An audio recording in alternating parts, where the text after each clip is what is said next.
Welcome to HardReset.Info channel, dear viewers. In front of me HP OfficeJet 250 mobile all-in-one printer, and now I'm going to show you how to enable or how to disable Wi-Fi connection on this device.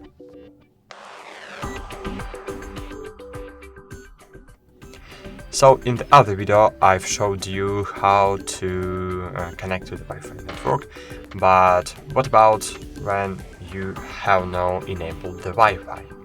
So to enable the Wi-Fi feature, firstly you need to open the control panel and then click on the network button with the block icon. Click on it. Here click on the settings button, then click wireless settings and just enable the wireless connection.